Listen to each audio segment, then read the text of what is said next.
I stood there frozen in the hotel lobby, watching my own children laugh as they walked away toward the elevator, without a single glance back. Jessica, my daughter-in-law, had said something about finally getting rid of the burden, and they had all laughed. They didn't know I had heard every word. They didn't know I had paid every single cent for that reservation with the money I saved over 8 months, selling my pies on Sundays at the farmer's market and stashing every coin in a cookie tin I hid behind the cans of beans. They also didn't know what I was about to do. But let's go back to the beginning, because it all started 3 weeks earlier, on a Tuesday afternoon when the warm sun streamed through my kitchen window. I was making my afternoon coffee, just like I did every day since I was widowed 4 years ago, when my phone rang. It was Michael, my oldest son, using that sweet voice he always used when he needed something. "Mom, I have a wonderful idea," he said, and I felt that little flutter in my chest that always came when my children included me in their plans. "What do you think about a family trip for the holidays? All of us together, just like the old days." His voice sounded so excited I could almost see his smile through the phone. "I found a beautiful resort on the coast, pools, restaurants, activities for the kids. It would be perfect, Mom." I put the coffee pot down on the counter, feeling my eyes well up with tears of joy. It had been so long since I felt included, since I was invited to anything more than family dinners where I sat in silence while they talked about their jobs, their trips, their plans. I was always the one who served, who cleared the plates, who stayed in the kitchen while everyone else went to the living room. "That sounds wonderful, honey," I replied, trying to keep my voice from breaking. "When would it be?" "The first week of January. 7 days, Mom. Imagine it. All of us, me and Jessica, David and Lauren, the grandkids, and you, of course, like one big, happy family." He paused and then added, "There's just one small detail, Mom. The resort requires one person to make the reservation. Could you take care of it? We'll transfer you the money later, of course. It was always like that." I was the one to put my name down, to provide the guarantee, to handle the paperwork while they enjoyed themselves. But this time, I didn't care. It was a chance to do something special for my family, to show them how much I loved them. "Of course, son. Count on me." That same afternoon, I called the resort. The receptionist had a kind, professional voice. "The Cypress Point Resort. How may I help you?" "I'd like to make a reservation for 12 people, I said, feeling my heart race. I had never organized something so big. "Perfect, ma'am." "For what dates?" "From January 2nd to January 9th. I heard the clicking of her keyboard. "Very well. That would be 5 family suites, all-inclusive, with access to all activities.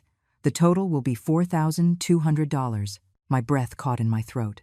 $4,200. My Social Security check was $300 a month. I had saved $1,800 selling pies for 8 months. I didn't have enough. "Ma'am, are you still there?" Yes, I'm sorry. Can I confirm the reservation and pay later?" "We require a 50% deposit to confirm, ma'am.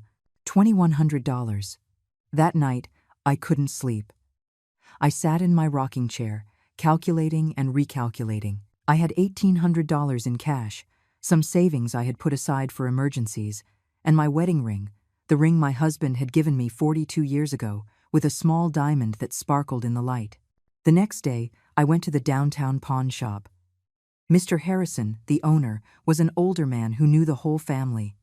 "Estella, how are you?" "I'm well, Mr. Harrison." I came to ask, "How much would you give me for this ring?" He examined it with his loupe, turning it between his wrinkled fingers. "It's a fine piece, Estella. I can give you $800. It felt like I had been punched in the stomach. $800 for 42 years of marriage. But I thought of Michael's smile, of the possibility of having my whole family together. Happy. It's a deal. With the money from the ring in my savings, I called the resort that same afternoon and paid the deposit. The reservation was confirmed in my name, with my credit card as a guarantee. 5 family suites, 12 people, 7 days, all inclusive.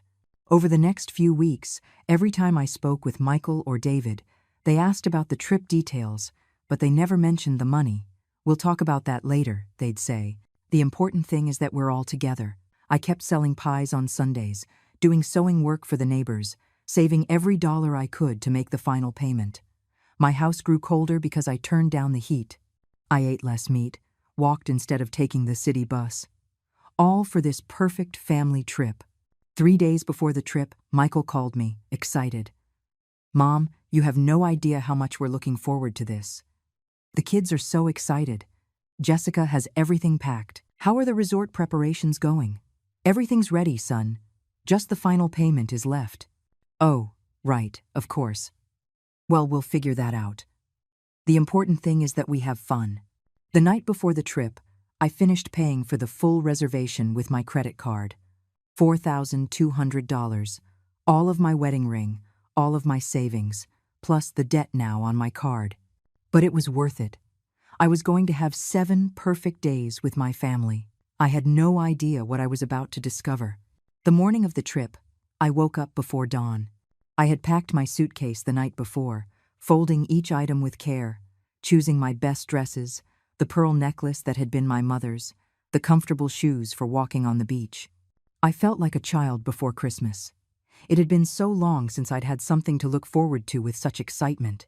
Michael was supposed to pick me up at 7 in the morning. We had agreed to travel together in 2 cars to the resort, which was 3 hours away. I put on my light blue dress, the one David always said made me look younger, and carefully applied my makeup. I wanted to look good for the family photos we would surely take. At 7:30, Michael honked from the street.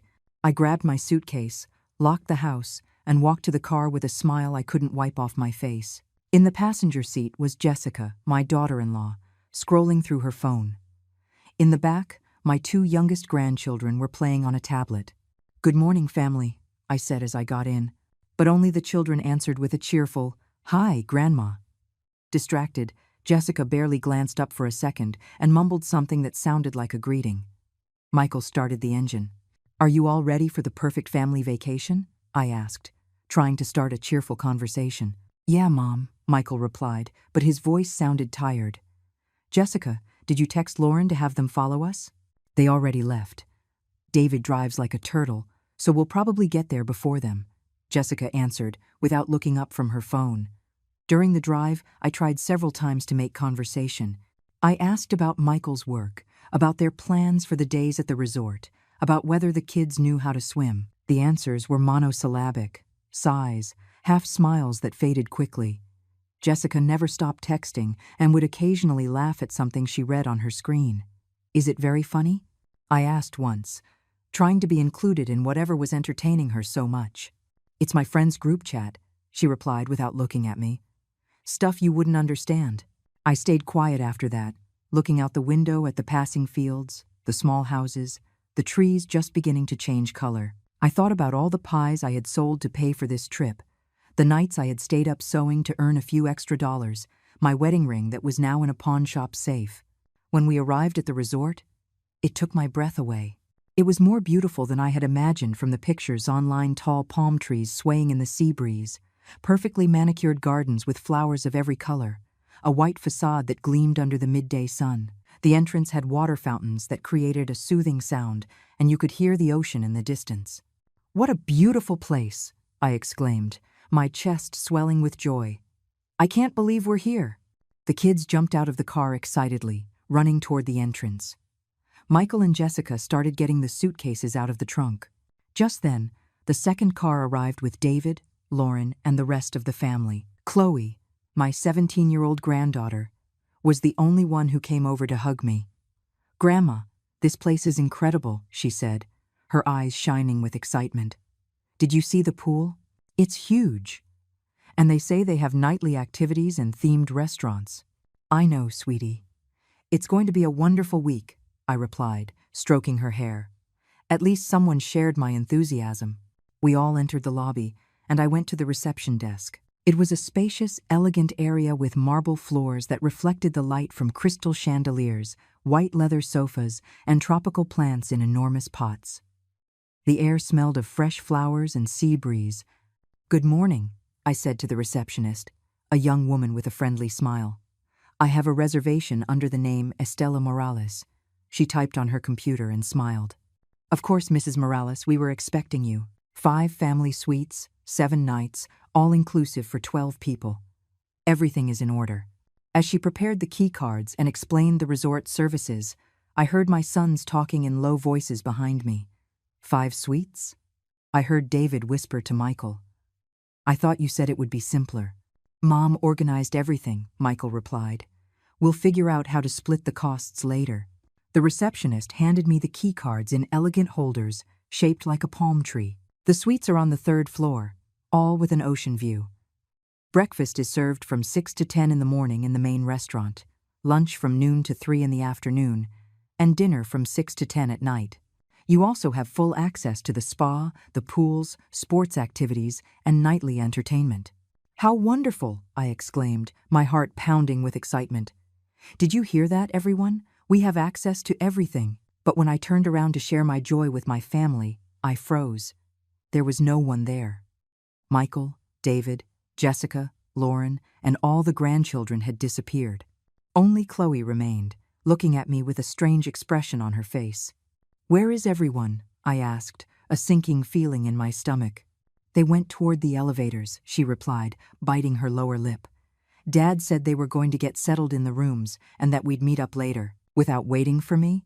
Without the keys? Chloe didn't answer, but I saw in her eyes that there was something she wasn't telling me. We walked toward the elevator area, but there was no sign of the family. We went up to the 3rd floor and walked down the hallway looking for them, but it was as if they had vanished. Chloe, what is going on here?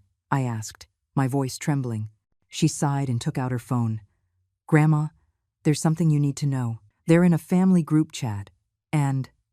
She stopped, as if it was hard for her to continue. What group chat? The one Dad, Uncle Michael, Mom, and Aunt Jessica made. It's called Drama-Free Vacation. Her voice got smaller. Grandma, they didn't want you to come on the trip. I felt as if the marble floor was shifting beneath my feet. What do you mean they didn't want me to come? But Michael invited me. He asked me to organize everything. Chloe showed me her phone with trembling hands. On the screen, I could see the group chat. The most recent messages broke my heart into a million pieces. We're here. The old lady took care of everything, as usual. Perfect. Now we can enjoy ourselves without her watching over us all the time. Did you see how excited she got at reception? How embarrassing.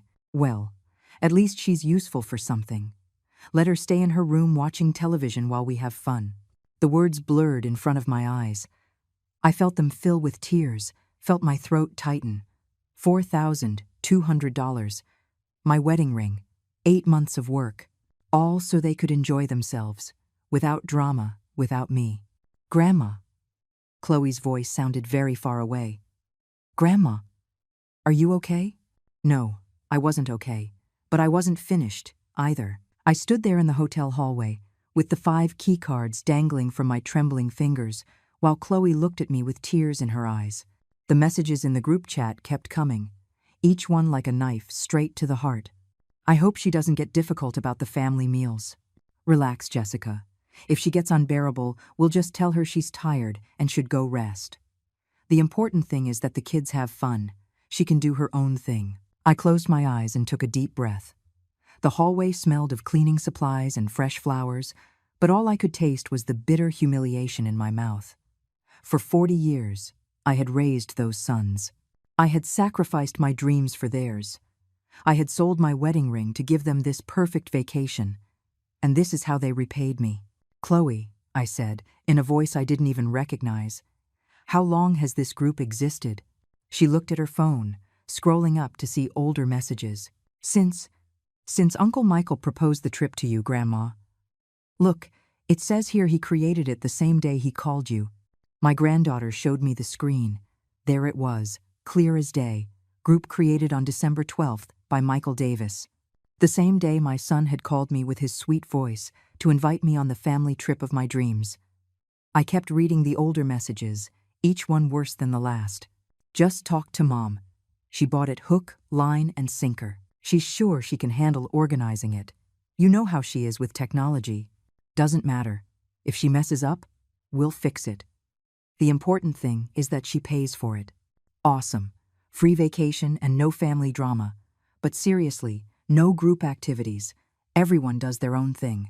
The words were becoming a blur through the tears I could no longer hold back. But there was something more more recent messages that made me understand the full extent of their betrayal. Did you confirm that the resort allows changes to the reservation? Yeah, David had asked at the front desk. Since it's in Mom's name, she can make modifications. Perfect. Tomorrow we'll convince her to transfer the rooms to our names, just in case. And on the last day, we'll tell her there was an error with the bill, that the hotel needs someone else to take over the payment. There it was. Not only had they planned to ignore me during the trip, but they also intended to leave me with the entire debt at the end. They had used me to organize and pay for their perfect vacation, and then they were going to abandon me with the bill. Grandma, Chloe touched my arm gently. What are you going to do? That question echoed in my mind. What was I going to do? The old Estella would have cried in silence, would have swallowed the humiliation, would have pretended she hadn't seen anything. She would have spent the 7 days locked in her room, ordering room service so as not to bother the family in the restaurants, watching television while they enjoyed the pool, the spa, the nightlife that I had paid for. But something had changed inside me. Maybe it was watching my wedding ring disappear into the pawnbroker's hands. Or maybe it was those 8 months of waking up before dawn to bake pies and sell them at the market. Maybe it was realizing that my own sons saw me as a walking wallet, useful for paying and organizing, but an annoyance to include. I don't know yet, sweetie, I answered Chloe, wiping my tears with the back of my hand. But I'm not going to just stand here and cry. We walked to my suite. It was beautiful, with a king-size bed covered in pristine white sheets, a balcony with a direct view of the ocean, a marble bathroom with a deep tub, everything I had dreamed of for months, while I saved penny by penny. But now it felt empty, like a stage set for a play in which I was only the financier, not the star. I sat on the bed, and Chloe stood by the window, looking toward the beach, where I could already see some of the family. Michael and David were in the pool with their sons. Jessica and Lauren were sipping cocktails under an umbrella, all of them laughing and enjoying themselves as if nothing had happened. Do you know what hurts the most? I said to Chloe. It's not the money, it's not even that they lied to me. It's that I thought we were finally going to be a real family, that we were going to make beautiful memories together. Chloe turned around, and I saw her eyes were red. Grandma, I tried to tell them it was wrong. When Dad added me to the group, I told them it wasn't fair to you, but they said I didn't understand, that adults sometimes have to make tough decisions. Tough decisions? Is that what I am to them? A tough decision? Just then, my phone buzzed. It was a text from Michael. Mom, we've settled in. We're heading to the beach restaurant for lunch. If you want, you can order room service. See you at dinner. He didn't even invite me to lunch. Didn't even pretend he wanted my company. I got up from the bed and walked to the balcony. The ocean stretched out, infinite, before me. The waves lapped gently at the shore, and a warm breeze stirred the white curtains of the room. It was exactly as I had pictured it during all those months of sacrifice, but my family wasn't there to enjoy it with me. Chloe, I said without turning around. Did you know that I paid for all of this? What do you mean? You paid for everything? The reservation. All of it. $4,200. I sold your grandfather's wedding ring to pay the deposit. I heard her sharp intake of breath. Grandma, no. He didn't know. Dad always said they were going to split the cost among everyone. A lie. I paid for every cent. And they knew it. They knew I didn't have that kind of money. They knew I had to make sacrifices. And they still used me. I turned around and saw Chloe was crying. Grandma, this is so wrong. I have to tell my parents that. No, I interrupted her with a firmness that surprised even me. You're not going to say a word. Not yet. But what are you going to do? I looked toward the beach one last time, where my family was enjoying the vacation I had given them without their knowledge. I thought of all the times they had made me feel invisible, all the occasions they had treated me like a piece of furniture, useful, but in the way. I'm going to think, I replied. And while I think, I'm going to act as if I never saw those messages, as if I know nothing. Why? For the first time in days, I smiled. It wasn't a happy smile, but something colder, more calculated, because, my love, the best revenge is a dish best served cold, and I have a whole week to plan mine. That afternoon I stayed in my room, sitting in the armchair by the balcony, watching my family enjoy themselves on the beach. I had ordered room service as Michael had suggested, but the food sat untouched on the tray. I wasn't hungry. What I had was a mental clarity I hadn't felt in years. I took out my notebook, that little blue notebook where I jotted down my daily expenses, and started to write. First, all the details of the reservation: dates, prices, confirmations. Then, screenshots of the group chat messages Chloe had shown me. Everything documented, everything recorded with the precision of someone who has learned that in life, you can only trust what's on paper. While I wrote, my phone buzzed constantly. Messages from the official family group chat, the one that included my name, filled with photos of them at the pool, in the restaurant, on the beach. What a beautiful place, Mom. The kids are so happy. Thanks for organizing everything. Each message was like a slap in the face disguised as affection. But messages from the secret group kept coming too, the ones Chloe forwarded from her room. Each one confirmed what I already knew. I was just a means to an end. The old lady is being super quiet. Perfect. I hope she doesn't show up for dinner. The kids want to eat in peace. Tomorrow we'll ask her for the keys to the other rooms, in case we need some privacy. Privacy. As if my presence was a violation of their family intimacy. As if I wasn't their mother, their mother-in-law, their grandmother. Around 6 in the evening, Chloe knocked on my door. She was dressed for dinner in a floral dress, her hair pulled back. She looked beautiful, but her eyes still showed traces of the afternoon's tears. "Grandma? Are you coming down for dinner?" "I don't know, sweetie." "What do you think?" She sat on the bed, nervously fidgeting with her hands. "I think you should go down. Not because they deserve it, but because you paid for that dinner and you have a right to enjoy it." I smiled. My granddaughter was wiser than her family could ever imagine. "You're right. I'm going down." I got ready carefully. I put on my black dress, the elegant one I'd bought especially for this trip at a second-hand shop, but that fit me perfectly. I put on makeup, my pearl earrings, and a little of the perfume that had been my mother's. If I was going to face my family, I would do it looking impeccable. The main restaurant was spectacular. Tables with white tablecloths, lit candles, enormous windows overlooking the ocean, where the setting sun painted the sky in shades of orange and pink. The kind of place I had dreamed of visiting for years, but never thought I could afford. When I arrived, my family was already seated at a large round table. Michael saw me first and waved me over, but his smile seemed forced. "Mom, so glad you came down." We already ordered appetizers. I sat in the only empty chair, which was strategically placed with its back to the ocean view. A coincidence, of course. "How was your afternoon, Estella?" Lauren, my younger daughter-in-law, asked me with that sweet voice she used when people were around. "Very quiet," I replied, pouring myself some water. I rested, read a little, enjoyed the view from my balcony. "That's good," Jessica said without looking up from the menu. "We were at the pool all day. The kids didn't want to get out of the water." "It looks like they had a lot of fun," I commented, watching my grandchildren, who were tanned and happy. At least they were genuinely enjoying the trip. During dinner, the conversation flowed as if nothing had happened.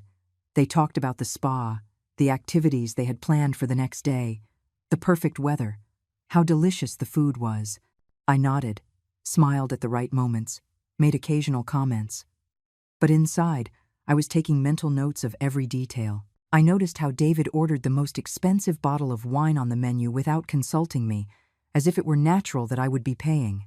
I noticed how Jessica ordered 2 desserts to try, and then only took 1 bite of each.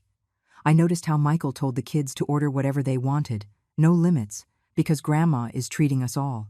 But what I noticed most was something that broke my heart. When one of my grandsons, little 8-year-old Leo, asked if we could build sand castles together the next day, Jessica immediately intervened. "Honey, Grandma is too tired to be at the beach all day. You can play with your cousins instead." "But I want to play with Grandma," Leo insisted. "Older adults need more rest," Lauren said, patting his head. "You'll have time to play with Grandma when we get back home." Older adults, as if I were a relic in a museum, too fragile to participate in real life. "I'm 65, not 90. I can build sandcastles perfectly fine." "Actually," I said, with a smile I hoped looked natural, "I would love to build sandcastles with you, Leo." Tomorrow after breakfast, how does that sound? I saw Jessica and Lauren exchange a quick glance. That silent communication of people used to manipulating situations. Well, we'll see what the weather is like in the morning, Jessica finally said.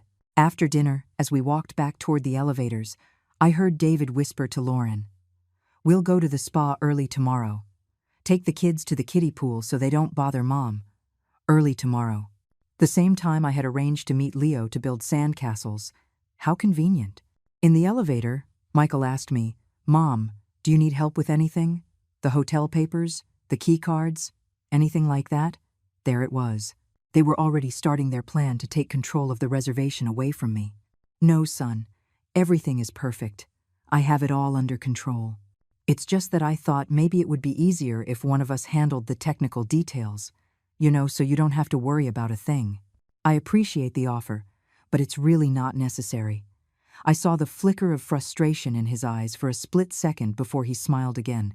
When I got to my room, Chloe was already waiting for me, sitting in the hallway. "How was dinner, Grandma?" "Educational," I replied, opening the door. "Very educational." We went inside and she sat in the armchair while I took off my shoes and left my purse on the table.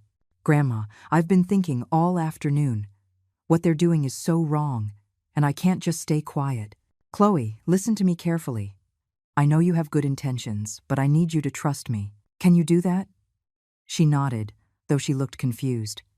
"Good. Then I want you to keep sending me the messages from the secret group, but I also want you to act completely normal.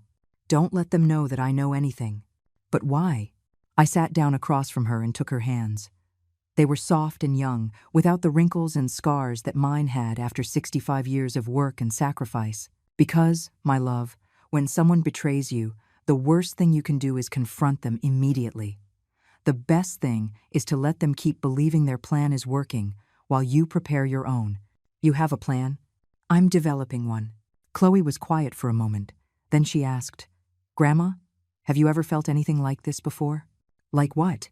This anger, this huge disappointment."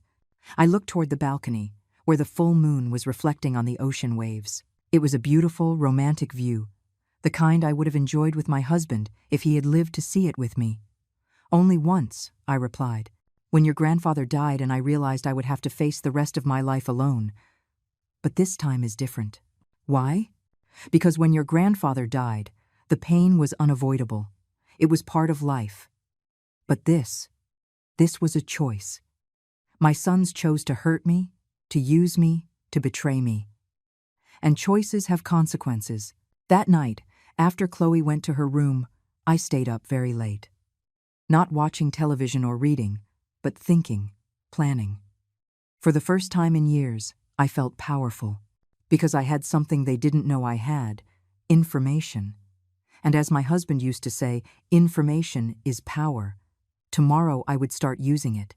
I woke up before dawn, just as I had for the past 8 months, when I would get up to bake pies to sell. But this time, it wasn't out of obligation, but from a strange sense of energy I hadn't felt in years. I made coffee with the in-room machine and sat on the balcony to watch the sun rise over the ocean, reviewing my notebook. At 7:30, my phone buzzed with a message from Chloe. It was a screenshot from the secret group chat, sent just a few minutes earlier. "Plan for today. Everyone to the spa at 9. Kids to the kiddie pool with the hotel babysitter. Lunch at the beach restaurant without the old lady. If she asks, we'll tell her a spontaneous plan came up." "Perfect. And don't forget, today we ask for the keys to the other rooms. Any believable excuses? We'll say we need access in case of an emergency, or that the kids want to throw a surprise party in one of the suites." They couldn't even invent an original lie.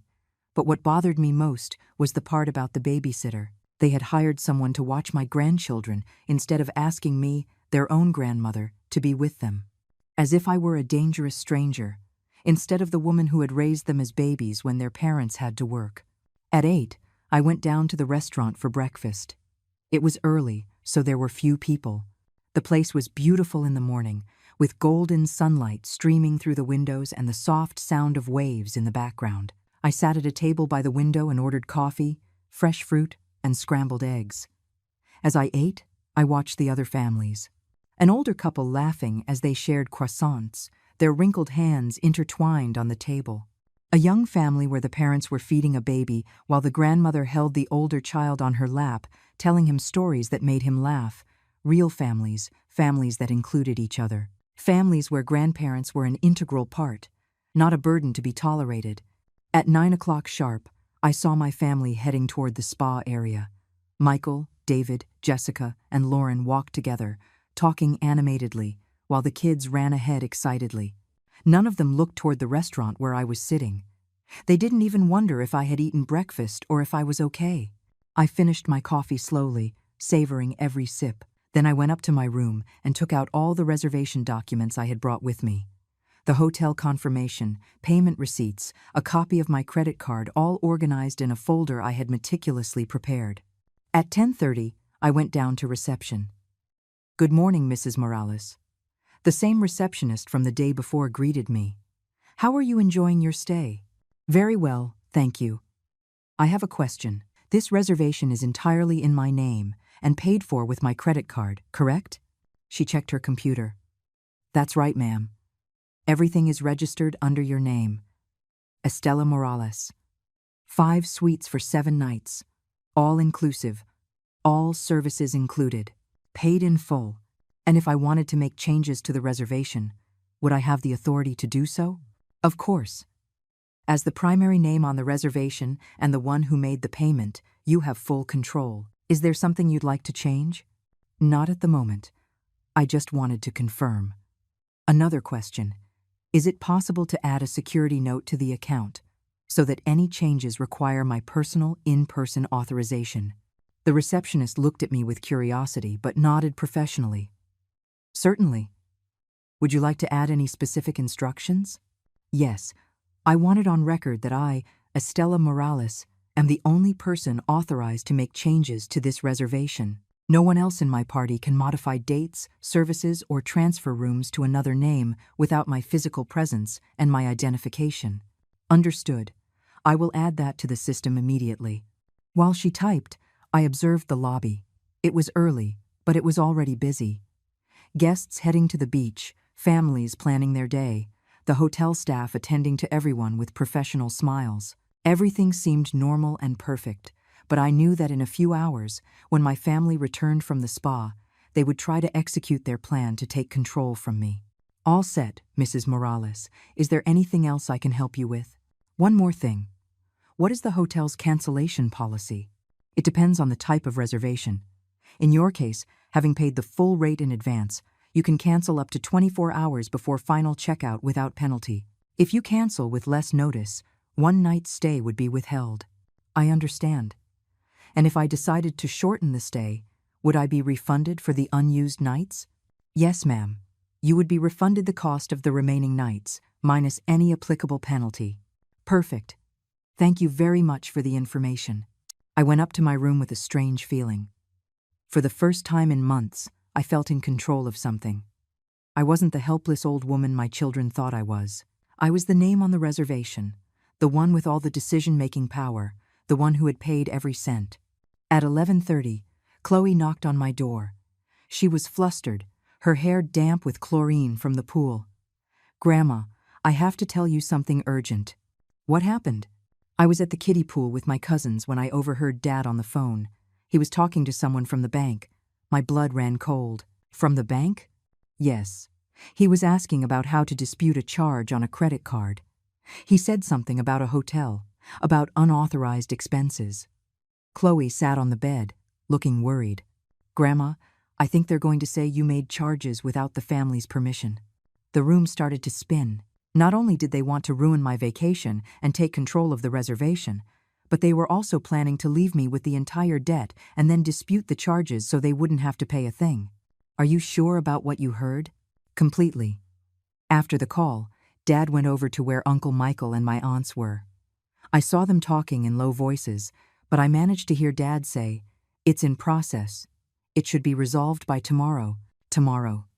They had it all figured out. They probably planned to enjoy all the hotel services until the last day and then activate the charge dispute, leaving me not only humiliated but also bankrupt. I stood up and walked to the balcony. The ocean was still there, beautiful and indifferent to human dramas.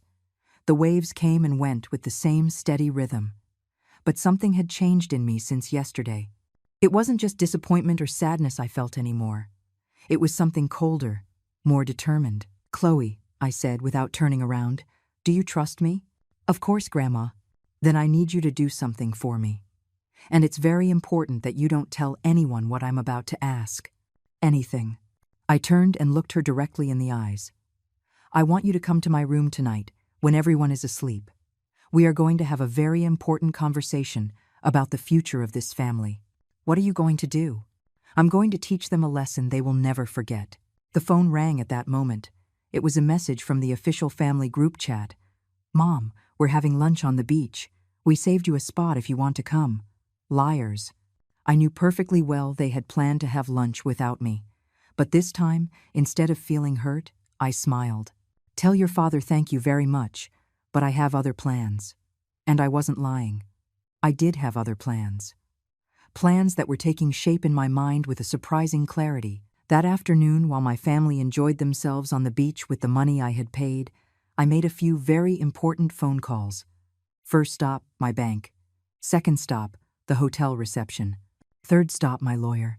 Because if my children thought they were going to play games with me, they were sorely mistaken.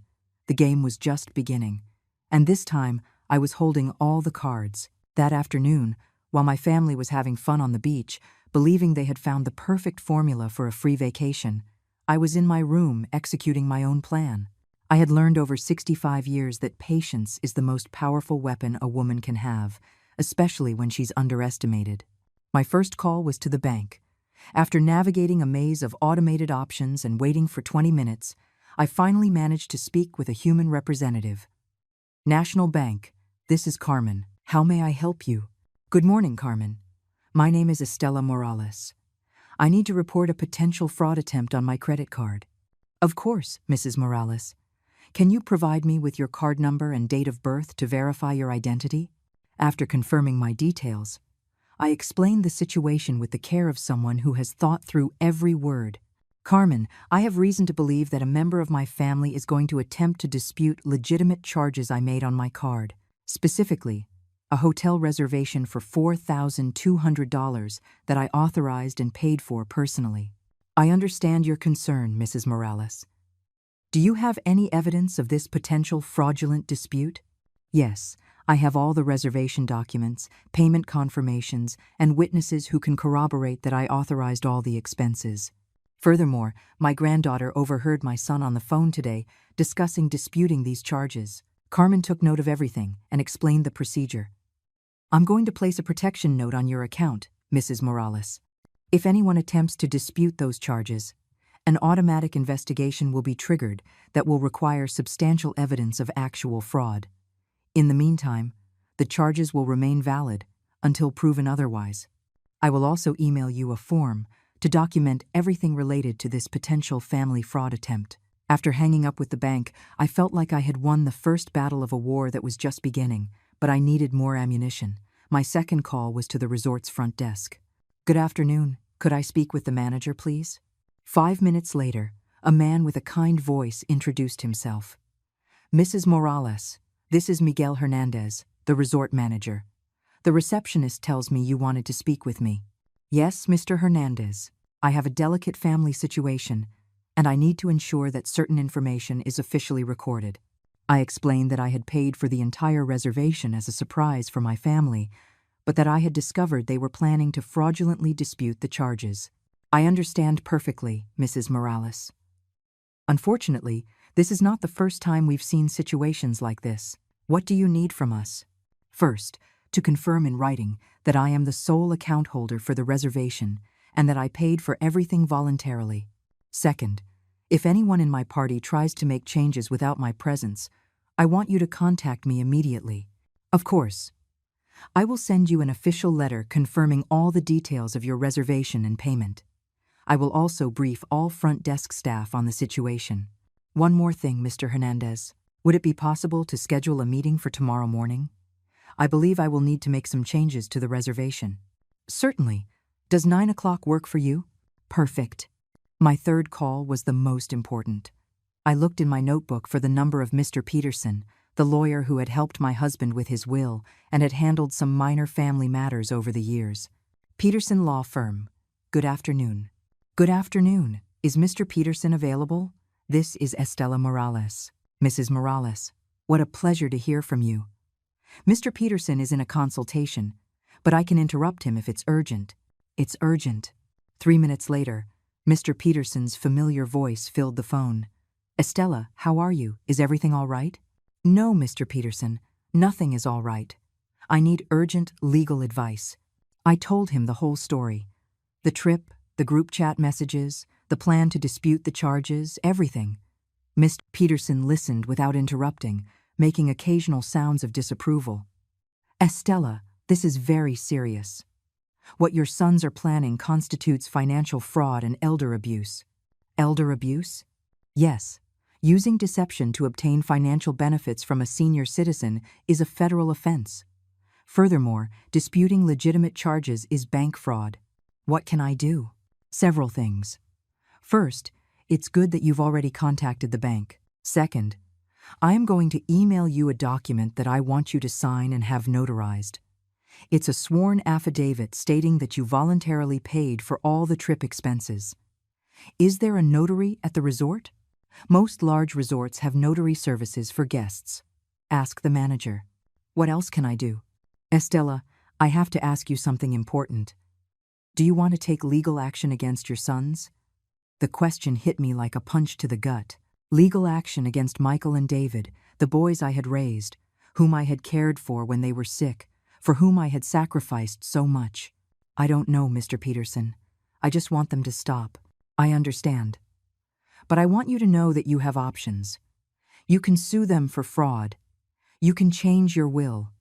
You can take measures to protect your assets. Think about it.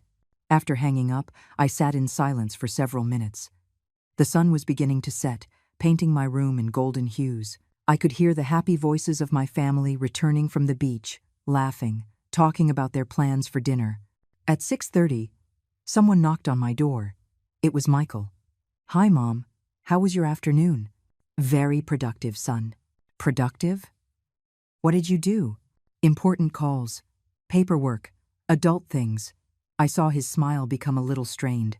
Mom, speaking of paperwork, David and I were thinking that maybe it would be easier if we handled some of the hotel details. So you don't have to worry. There it was. The first official move of their plan. What kind of details? Well, the keys to the other rooms, for example, in case there's an emergency and we need access. What kind of emergency would require you to have access to rooms that aren't yours? Michael seemed thrown off by the direct question. I don't know, Mom. We just thought it would be more practical. Michael, I said in the calmest voice I could manage, I am 65 years old, not 95. I can handle the keys to the rooms perfectly fine. Of course, Mom. I didn't mean you couldn't. I just thought, what did you think? Exactly. I watched him get nervous, searching for the right words to manipulate the situation without sounding too obvious. Nothing, Mom. Forget it. Are you coming to dinner? Of course. It's my money paying for that dinner, isn't it? The question took him by surprise. Your money? Whose else would it be, Michael? No, of course. You're right. We'll split everything at the end of the trip, like we talked about. When did we talk about that exactly?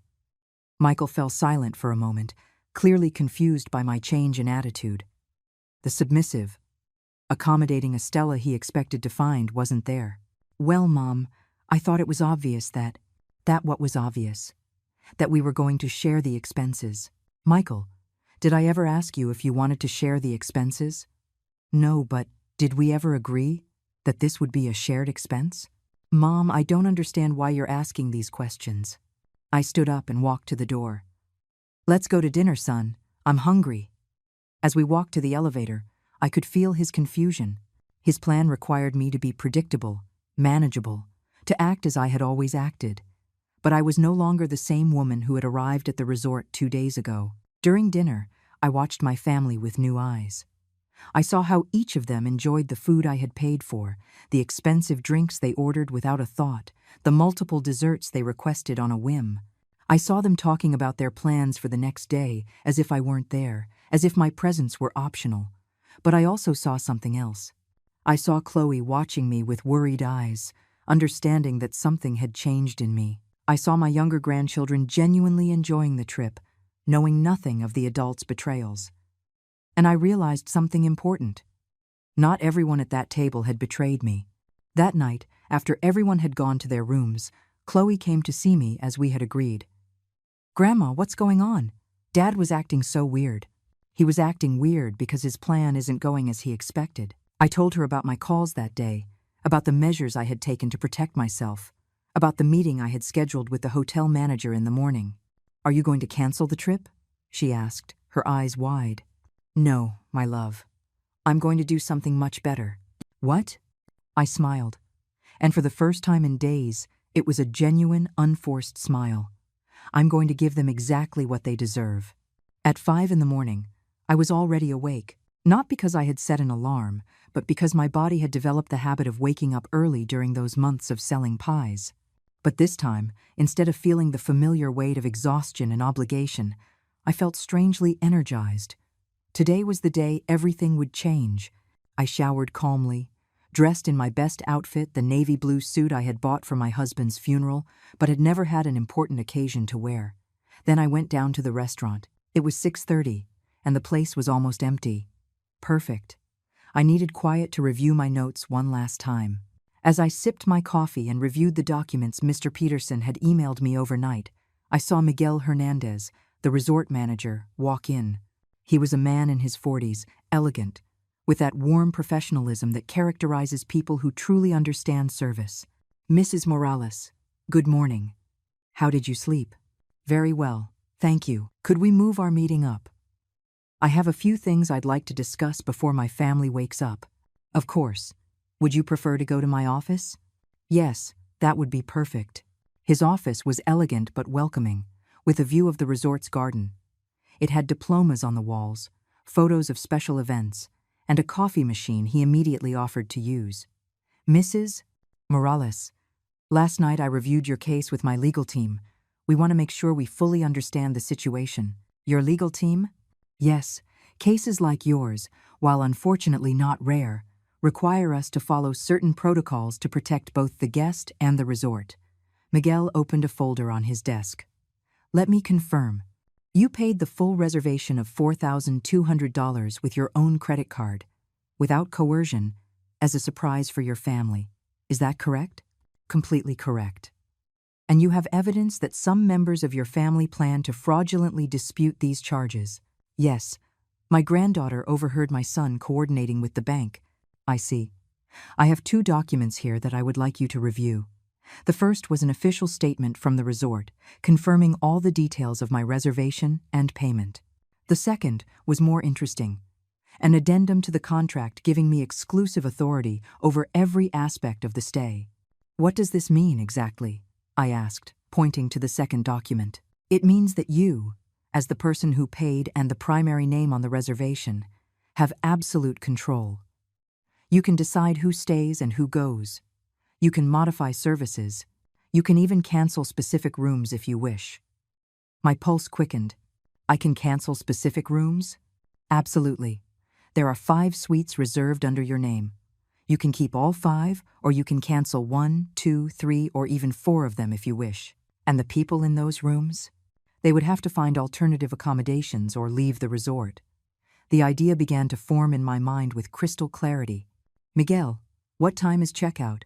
"Normally at noon, but we can be flexible depending on the circumstances." "And if someone needs to leave before then?" "That's also possible. Are you considering making changes to the reservation?" I was silent for a moment, looking out the window at the gardens where the groundskeepers were already starting their work. It was early, but the day promised to be beautiful, sunny, perfect for the beach, the kind of day my family had planned to enjoy entirely at my expense. "Miguel, I want to make some changes, but I need them to be executed exactly as I am about to explain." "Of course. I'm all ears. I want to cancel 4 of the 5 suites." Miguel raised his eyebrows slightly but maintained his professional expression. "Which ones specifically?" I took out my notebook where I had written down the room numbers. Suites 301, 302, 304, and 305. I want to keep only 303, which is mine. Understood. And when would you like these cancellations to take effect? Today. But not immediately. First, I want you to block access to those rooms at 10 o'clock in the morning. Their keycards will stop working. And after that, at 11 o'clock, I want resort staff to go to those suites and inform the guests that they must vacate the rooms by noon due to changes in the reservation. Miguel took notes as I spoke, without judgment. Completely professional. Are there any specific instructions I should give the staff? Yes. They should explain that the primary guest, which is me, has decided to modify the stay, that it is not the resort's fault, but a personal decision by the person who paid for the reservation. And if they ask where they can find you to speak with you, you can tell them I am available in Suite 303, but only if they come to speak civilly. If there is any shouting, threats, or disrespect toward the hotel staff, you have instructions to contact security. Miguel finished writing and looked at me with a mix of admiration and curiosity. Mrs. Morales, may I ask what led you to this decision?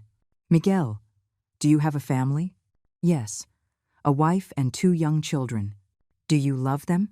Of course. Would you do anything for them? Without hesitation. And what if they betrayed you? If you discovered they were using you, were ashamed of you, were planning to defraud you? Miguel was quiet for a moment. I think I understand. For 40 years, I raised my sons. I fed them, clothed them, cared for them when they were sick. I worked to give them an education, sacrificed my dreams for theirs. And now, when I thought we could finally enjoy time together as a family, I discover they see me as a useful nuisance, good only for paying bills. I am very sorry, Mrs. Morales. Don't be sorry, Miguel. This isn't sadness. This is liberation. I signed all the necessary documents, including the sworn affidavit Mr. Peterson had prepared. Miguel called a hotel notary who arrived in 10 minutes to make everything official. One last thing, I told Miguel as we finished. Could you arrange for a taxi at 12:30? For how many people? Just 2. My granddaughter Chloe and myself. Are you going to the airport? No, we're going to another hotel, one where we can truly enjoy a vacation. Miguel smiled for the first time during our meeting. It will be my pleasure to assist you with that as well. When I returned to my room, it was 8:30. My family was surely awake by now, planning another perfect day without me. But this time, things would be different. I sat on the balcony with a fresh cup of coffee I had ordered from room service and waited. At 9, I would receive the first message from Chloe with the secret group's conversations. At 10, their keycards would stop working. At 11, hotel staff would knock on their doors, and for the first time in my life, I was in complete control. My phone vibrated. It was a message from Michael. Mom, we're going to breakfast. Are you coming? I replied, no thank you, I have other plans today. What plans? You'll see, son. You'll see. I looked at my watch. It was 5 minutes to 9.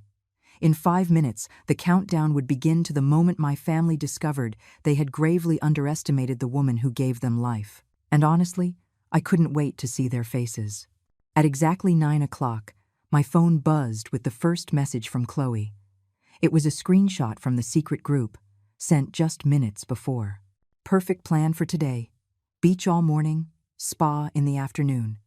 The old lady will probably stay in her room like yesterday. Great. After lunch, we'll talk to reception to get control of the other rooms. Did you confirm the thing with the bank, David? Yep, the dispute process should be ready this afternoon. By tomorrow, we won't have to worry about the expenses. Each message was further confirmation that I had made the right decision. There was no doubt, no guilt, no room for regret. They had chosen this path. At 9:30, another message from Chloe. Grandma, they're all at the pool. Dad just said that after lunch he's going to reception to sort out the rooms. I also heard Aunt Jessica say that today is the last day they have to pretend everything is okay. The last day they had to pretend. As if being with me was an unbearable performance that was finally coming to an end. I poured myself another cup of coffee and sat comfortably in the armchair by the balcony. From there, I could see the pool where my family was enjoying themselves. Michael and David were in the water with some of the grandkids. Jessica and Lauren were sipping cocktails under an umbrella, all of them laughing, relaxed, happy, making the most of the vacation I had paid for while they plotted to betray me. At 5 minutes to 10, my phone rang. It was Miguel. "Mrs. Morales, the system is ready. In 2 minutes, the key cards for suites 301, 302, 304, and 305 will be deactivated." "Perfect, Miguel. Is your staff prepared for what's coming?" "Completely. We have the security team on standby, and I've already briefed the housekeeping staff on how to handle the situation with diplomacy but firmness." "Excellent. I'll see them in an hour." I looked at my watch. 9:58, 9:59, 10 o'clock. At that moment, my family's key cards had just become useless pieces of plastic. They wouldn't be able to get into their rooms, access their belongings, change their clothes, or take a shower after the pool. I waited. It didn't take long. At 7 minutes past 10, I saw Lauren get up from her lounge chair and walk toward the elevators. She was probably going to get something from her room. At 12 minutes past 10, my phone buzzed with an urgent message from Chloe. "Grandma, Mom is yelling at the front desk. She says her keycard isn't working." 3 minutes later, another message. "Now they're all there. Dad is really upset. The receptionist is explaining something, but I can't hear well from here." At 20 minutes past 10, Michael called me. His voice was tense, controlled, but I could detect the panic underneath. "Mom, there's a problem with the rooms. The keys aren't working. Could you come down to reception to help us sort it out?" "What kind of problem?" "We don't know. The receptionist says there's a change to the reservation, but that's impossible because nobody has changed anything." "How strange," I replied in the most innocent voice I could muster. "Are you sure no one changed anything?" "Of course not, Mom. Could you please come down? We need to fix this fast because the kids want to get back to the rooms." "I'm a little busy right now, son. But don't worry. I'm sure it will be resolved soon." "Busy with what?" "Important things." I hung up before he could respond. At 10:45, Chloe sent me another message. "Grandma, the hotel manager is talking to Dad and Uncle Michael. They look very worried. Aunt Jessica is arguing with a receptionist." At 10:58, my phone rang again. This time it was David. "Mom, we need you to come to reception now. There's a very serious misunderstanding, and only you can fix it." "What kind of misunderstanding?" "The hotel says that you canceled our rooms. That's ridiculous, right? Just tell them it's a mistake." "Why would that be ridiculous, David?" "What do you mean, why?" "Because there's no reason for you to cancel our rooms, isn't there?" There was a long silence on the other end of the line. "Mom, what is going on?" "I'm sure Miguel explained it to you very well." "Miguel? You know the manager?" "Of course. We had a very productive meeting this morning." Another silence. When David spoke again, his voice had changed completely. "Mom, you canceled our rooms." "Yes. Why?" "Because I could." And I hung up. At exactly 11 o'clock, from my balcony, I saw hotel staff walking toward the pool area. There were 3 of them. Miguel, a woman who looked like she was from guest relations, and a plain-clothed security guard. I watched as they approached my family, as Miguel spoke to Michael while gesturing toward the hotel. I saw the expressions of shock, confusion, and then anger cross the faces of my sons and daughters-in-law. I saw how the grandchildren, who didn't understand what was happening, gathered around their parents, looking for explanations. At 11:05, someone pounded on my door. It wasn't the polite knock of a social call. It was loud, urgent, desperate. I opened the door to find all 4 of them: Michael, David, Jessica, and Lauren.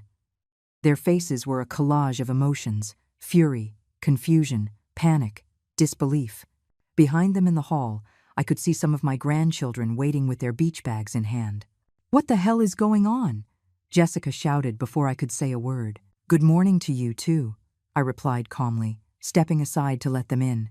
"Don't get sarcastic with me, Estella," Jessica continued. "The hotel says you canceled our rooms. That's ridiculous." "Why is it ridiculous?" "Because we're your family." "Oh, are you? Since when?" Michael stepped forward, trying to use his most conciliatory tone. "Mom, there's clearly been a misunderstanding. Let's just go down to reception and clear this all up." There's no misunderstanding, Michael. I canceled your rooms because you are no longer welcome on my vacation. Your vacation? Lauren looked genuinely confused. I thought this was a family trip. I thought so too. Until I found out that you don't consider me family. David frowned. What are you talking about? I took out my phone and showed them the screenshots of the secret group chat that Chloe had sent me. I watched their faces fall as they read their own messages. This, Michael struggled for words. This isn't what it looks like. Isn't it? Then explain what free vacation and no family drama means, Michael. The silence in the room was deafening. The four of them looked at each other, searching for an explanation, an excuse, a way out of the hole they had dug for themselves. Mom, David finally spoke. I understand you're upset, but you can't just leave us without rooms. We have small children. The same children you were going to keep away from me by hiring a babysitter? That was… And what about the bank, David? Did you start the charge dispute yet? David's face went completely pale. How did you know? I know everything. I know about the group chat.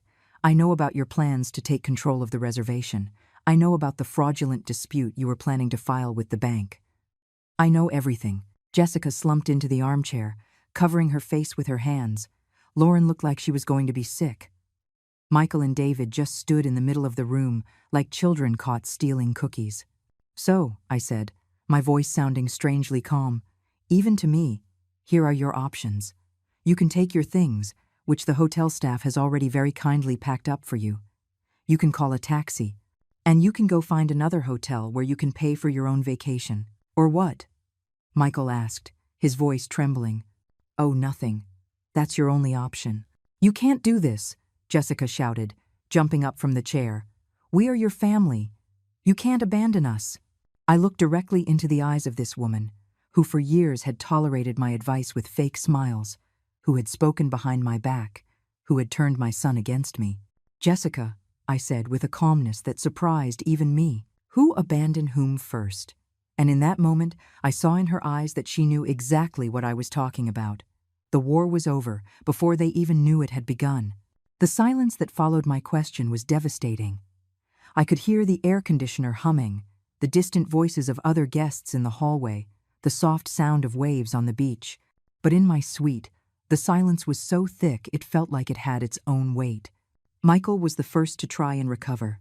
Mom, this is insane. You can't be serious. Do I look like I'm kidding? But the kids. What will the grandkids think? For the first time since the confrontation began, I felt a pang in my chest. My grandchildren, the only innocent ones in this whole betrayal, the grandkids will think that their parents made some very poor decisions and now have to face the consequences. You're destroying this family, Lauren cried, tears streaming down her cheeks. No, Lauren, this family destroyed itself when you all decided I was an obstacle instead of a valued member. David approached me, his hands outstretched in a pleading gesture. Mom, please. I know we made mistakes, but we can fix this. We can talk. You want to talk now? After months of planning this deception? It wasn't months, Michael mumbled. No? The group chat was created the same day you invited me on this trip, Michael. The very same day. I watched him deflate internally. There was no way to deny the evidence anymore. Fine, Jessica said, standing up with a furious expression she no longer tried to hide. You want to be the martyr? You want to pull your dramatic stunt? Perfect. But don't expect us to come running back when you get lonely again. Her words were designed to hurt me, to make me reconsider, to trigger that part of me that had always been afraid of being alone. Jessica, I said, walking to the door and opening it wide. I would rather be alone than be in the company of people who despise me. We don't despise you, David exclaimed. No? Then explain to me what getting rid of the burden means, and the last day we have to pretend everything is okay. David opened his mouth to answer, but no sound came out. Just then, Chloe appeared at the door. She had been waiting in the hall with the other grandchildren, looking clearly distressed. What's going on? She asked in a small voice. The kids don't understand why we have to leave. My heart broke a little more. This girl, my granddaughter, who had shown me the messages, who had been my ally, now had to leave too. Chloe, I said softly, come here. She came over, and I took her hands. Sweetie, your parents and I have some very serious differences. They are going to have to leave the resort. But why, Grandma? I looked at David, her father, wondering if he would finally have the courage to tell his own daughter the truth. Why? David said, his voice cracking. Because Dad made some very big mistakes. Chloe looked at her father, then at me, and in her eyes I saw an understanding that went beyond her 17 years. Does it have to do with the group chat? Everyone froze. Lauren turned to her daughter with a panicked expression. What do you know about that? I know everything, Mom. I know what you've been saying about Grandma. I know you never wanted her to come on the trip. I know you only used her so she would pay for everything. The silence that followed was different. It was no longer tense with denial. It was heavy with the shame of recognition. Chloe, Lauren tried to explain, things aren't as simple as, aren't they? Chloe pulled her hands away from mine and turned to her parents. So it's not true that you made a group without Grandma to make fun of her? It's not true that you planned to dispute the bank charges so you wouldn't have to pay? It's not true that you hired a babysitter so we wouldn't have to spend time with her? Each question was like a slap. I watched my children and their spouses shrink physically under the weight of the words from a teenager who had seen right through their lies. You hurt the one person who has always been there for us, Chloe continued, tears in her eyes but her voice steady. Grandma sold her wedding ring to pay for this trip for us. Did you know that? She sold Grandpa's ring. Michael sank into a chair, as if his legs could no longer support him. You sold your ring? I needed the money for the deposit. Mom, David looked sick. We didn't know, because you never asked. You just assumed I had an infinite supply of money for your whims. Jessica, who had been silent during Chloe's speech, finally spoke. Fine, we'll leave. But this isn't over. Is that a threat? It's a promise. You can't treat your family like this and not expect consequences. Jessica, I said, walking toward her until we were face to face. I didn't treat my family badly. My family treated me badly. What's happening now are the consequences of your actions, not mine. Michael got up from the chair. Mom, please, we can fix this. We can. You can what, Michael? Erase the messages you wrote? Cancel the fraudulent dispute you started? Give me back the respect you took from me? We can apologize. Are you apologizing because you got caught? Or because you're truly sorry? Michael couldn't answer. Exactly. Just then, Miguel knocked gently on the open door. Excuse the interruption. Mrs. Morales, your taxi is ready. He looked at my children. And for the family, your belongings are in the lobby. The resort can assist you in finding alternative accommodations if you need them. Thank you, Miguel. A taxi? Lauren asked. You're leaving too? Yes. Chloe and I are going to another hotel where we can actually enjoy the vacation I deserve. Chloe is going with you? David looked genuinely surprised.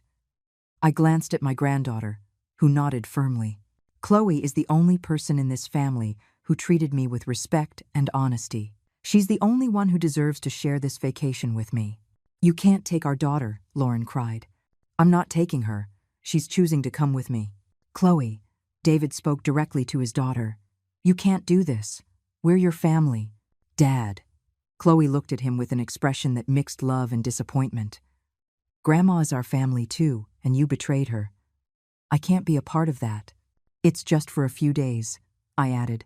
After that, she can decide if she wants to return to you or not. This is kidnapping, Jessica muttered. No, I said firmly. This is justice. Michael approached me one last time. Mom, if we leave like this, things will never be the same between us. Michael, I put my hand on his shoulder, and for a moment, I saw the little boy he had been before he became the man who had chosen to betray me. Things are already never going to be the same. You all made sure of that. I picked up my suitcase, which I had packed that morning after my meeting with Miguel. Chloe already had hers ready. Where are you going? David asked in a defeated voice. To a place where I can be a grandmother without having to apologize for existing. We walked to the door. The other grandchildren were waiting in the hall, confused and sad, not fully understanding what was happening but knowing something important had broken. I knelt down in front of them. I love you all so much, I said, and this is not your fault. Someday, when you're older, You'll understand why Grandma had to do this." Leo, the little 8-year-old, hugged me tight. "Aren't we going to build sandcastles anymore? Someday, we will build the most beautiful castles in the world," I promised him, "when your parents remember how to treat the people who love them." Chloe and I walked to the elevator. As the doors closed, I could see my family in the hallway. My defeated sons, my furious daughters-in-law, my confused grandchildren. In the lobby, Miguel was waiting for us with our taxi. "Mrs. Morales," he said as the driver loaded our bags, "it has been an honor to meet you. What you did today took a great deal of courage." "It wasn't courage, Miguel. It was survival." As the taxi pulled away from the resort, I looked out the back window. I could see my family at the entrance with their suitcases, probably calling other hotels, looking for a place to stay. "Do you have any regrets, Grandma?" Chloe asked me. I thought about her question as the scenery passed by. I thought about 40 years of motherhood, of sacrifices never acknowledged, of love given freely with nothing expected in return except, in the end, basic respect. "No," I finally answered. "I regret that it took me so long to value myself." The taxi was headed toward a small boutique hotel on the coast where I had made a reservation that morning.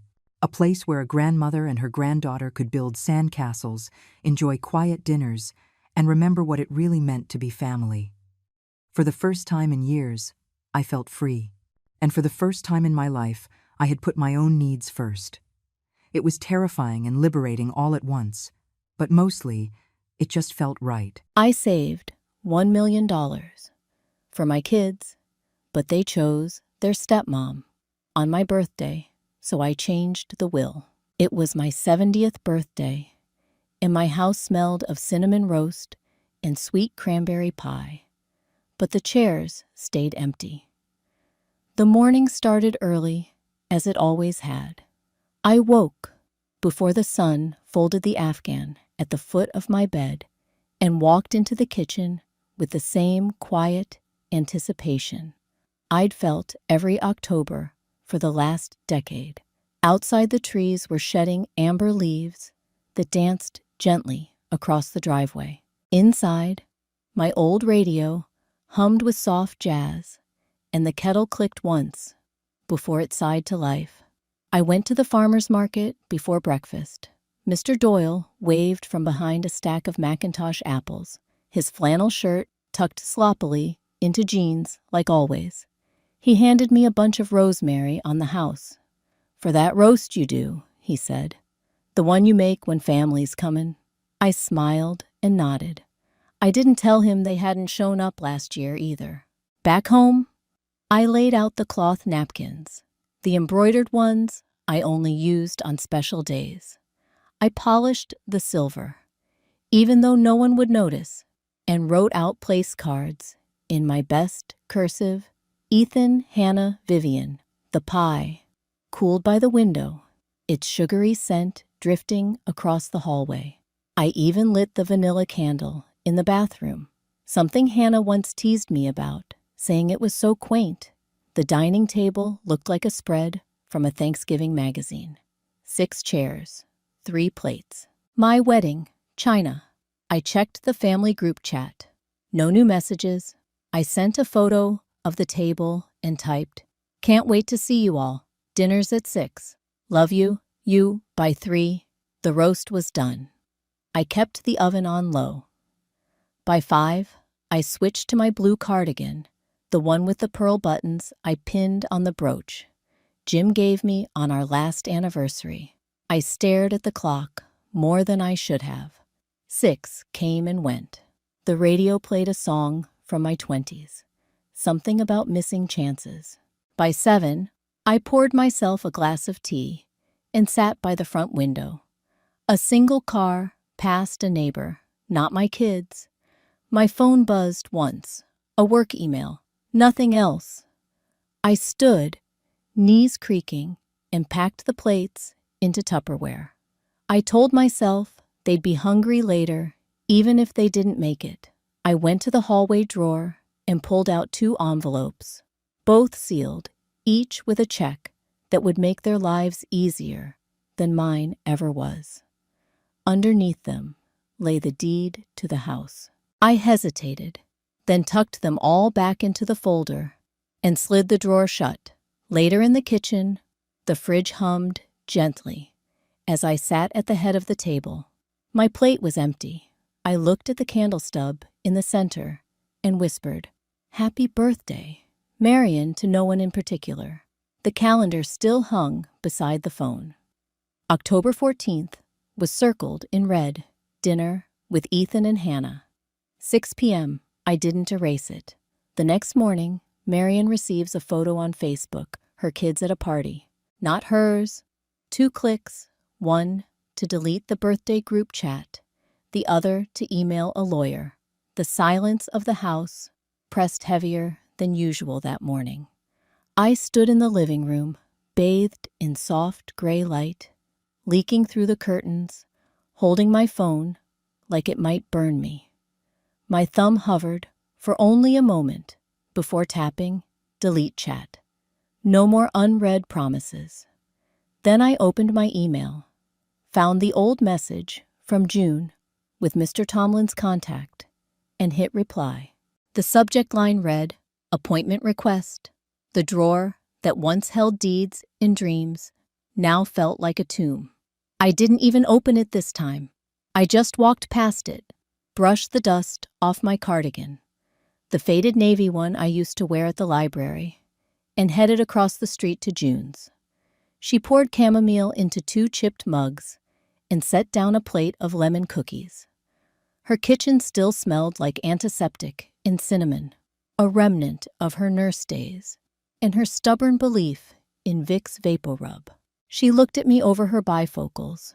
"You done waiting for crumbs?" she asked, not unkindly. I let out a sound that was half laugh, half sigh. "I think I might be.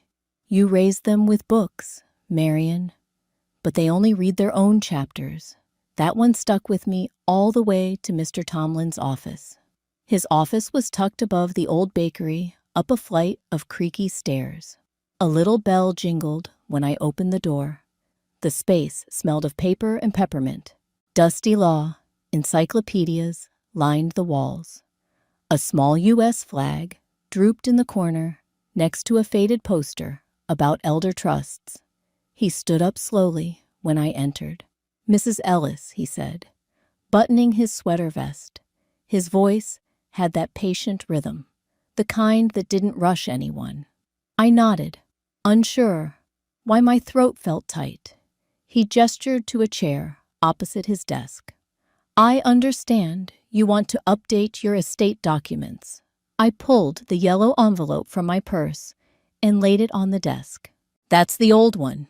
Read it if you like. Then shred it." He paused, lifting his glasses to his forehead. "Are you certain I am?" He leafed through the pages anyway, respectful of the past I had just buried. Then he folded the papers neatly and placed them in the shredder. It whirred softly, turning promises into confetti. We spent the next hour drafting the new will. Everything, my savings, the house, the tiny book collection I curated over a lifetime, was to go to a local literacy fund and a charity that helped single mothers return to school. I added a note requesting my library cardigan be donated to the children's reading room. Mr. Tomlin looked up from typing and softly asked, "Are you sure?" I looked straight at him and said, steady and calm, "I've never been more sure." That night, I returned home to the same quiet house. I stood in the hallway where the birthday cards were kept, each tucked inside a shoebox, labeled by year I. Opened them all one by one. Most were store-bought, scribbled with love, Ethan, or hope. "It's happy, Mom." Some years there were none. One card caught my eye. It had glitter and stickers in a child's scrawl. "Happy birthday, Grandma, I love you." Big like the moon. Vivian, I set that one aside. The rest I shredded. Hai viet no yung chung ba theo prompt nam. ChatGPT deny. They didn't bring flowers, but they brought demands. I heard their footsteps before the knock, quick, sharp, like heels on hardwood. Through the frosted glass of the front door, I saw Hannah's stiff silhouette and Ethan's hunched shoulders. I opened it without a smile. They entered like guests in a stranger's home, eyes scanning for something to criticize. The cake from Vivian had been left in the fridge. Marian placed it on the table, still untouched.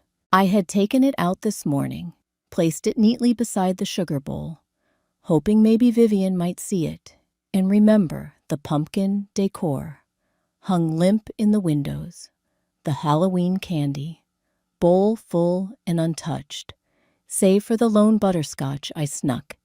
In a moment of quiet, the wind scraped dry leaves across the porch, and somewhere down the block, a child shrieked with laughter. The season was moving forward. I was too. Mom, Hannah started before she sat. We heard from Uncle Mark. You changed the will. Ethan didn't even sit. He hovered near the hutch, arms folded. Is this about the birthday? She continued. You're punishing us for one missed night. I didn't answer right away. I walked to the kitchen, poured 3 cups of coffee, then set 2 down without comment. Mine, I held on to, cold. It's not one night, I said, still facing the window. It's a lifetime, Ethan scoffed. Come on, that's not fair. No, I turned, voice steady.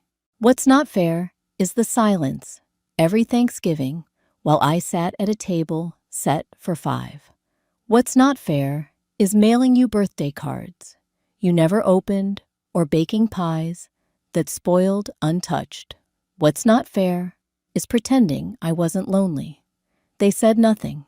The only sound was the soft hum of the refrigerator, and somewhere outside, wind rustling plastic skeletons on someone's porch.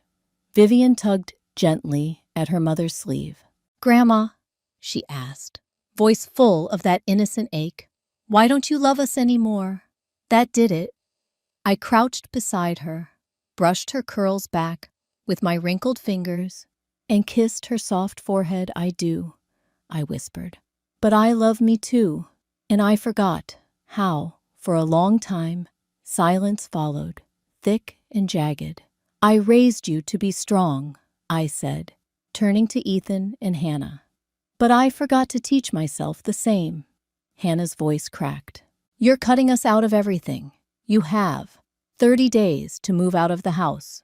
I still legally own, I said. Ethan's mouth opened, but no words came. Hannah stood rigid, cheeks flushed. The flicker of entitlement in their eyes met the firmness in mine and lost. The door creaked open as they stepped onto the porch. Behind them, the hallway echoed with memories I no longer wanted to carry. A neighbor kid in a dinosaur costume skipped up the walkway, paused at the porch stairs, then darted away, sensing something grown-up and cold. As they walked to the car, Hannah muttered under her breath, You'll regret this. I closed the door slowly, my hand resting on the frame just long enough to steady my breath. I already did, I whispered. Until now, I bought them a house. Now I'm taking it back, with my name still on every brick. The wind bit sharper than usual that morning. My fingers trembled, not from the chill, but from the jangle of the keys in my coat pocket. Keys to a house I once gave with love, and now I was reclaiming with resolve. I remembered the day I signed the deed, thinking, this is their future. Now it's mine again. The realtor's office smelled like synthetic pumpkin and cinnamon. Wax melts.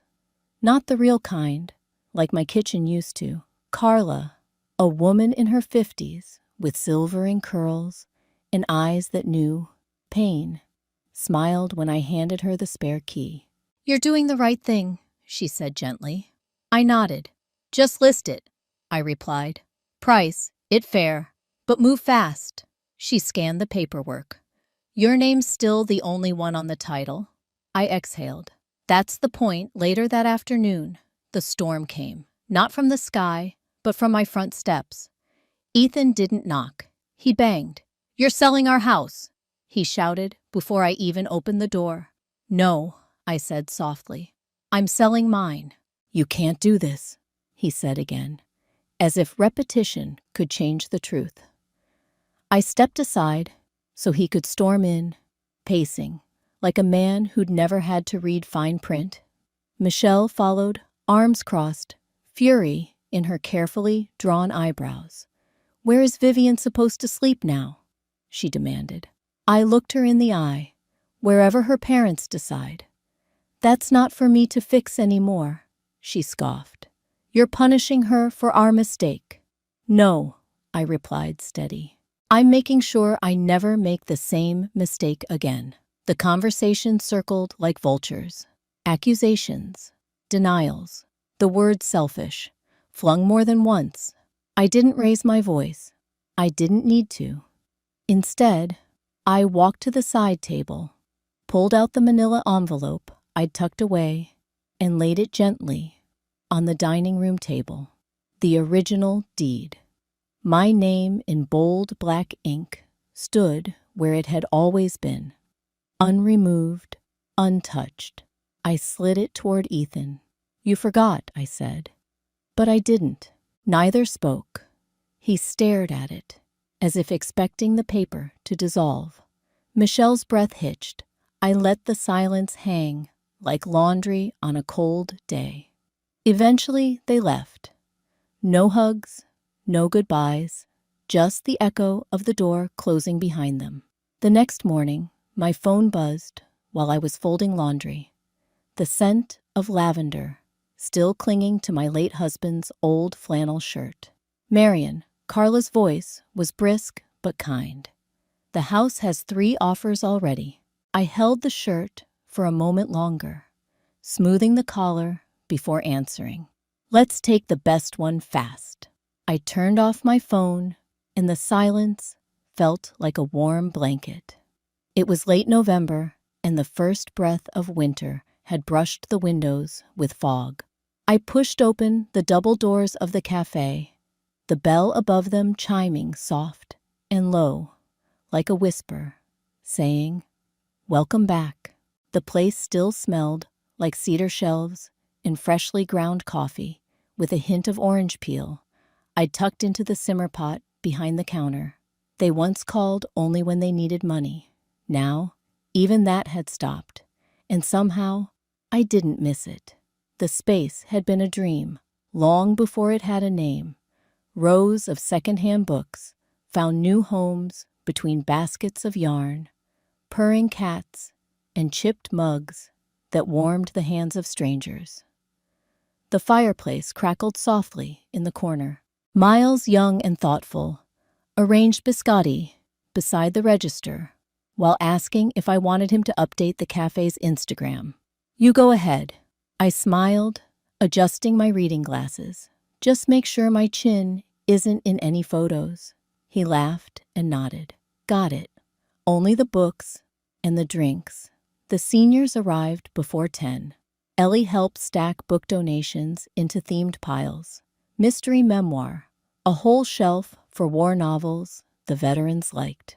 Thursdays brought a knitting circle. Fridays, a group of quiet, reflective men and women in ball caps and faded jackets met for what they called coffee and remembering. Mr. Doyle, now retired from the farmer's market, came in every Tuesday. He always ordered the Silent Strength latte, a name I'd scribbled on the menu board one afternoon after rereading a poem that had once helped me through grief. "You've built something rare here, Marion," he said one morning, his hands warming around the cup. "You gave us a room that listens." The reporter arrived that same week, notebook in hand, eyes shining like he'd stepped into a different century.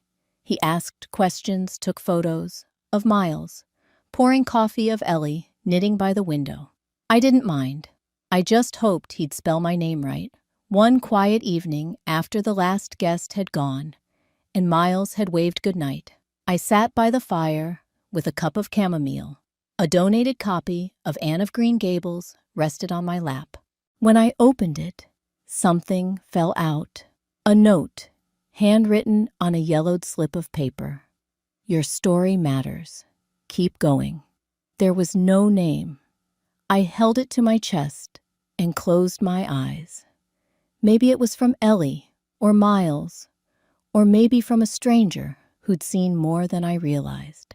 Outside, the streetlights buzzed on. I pulled the curtain gently across the window, letting the jazz playlist fill the air like company.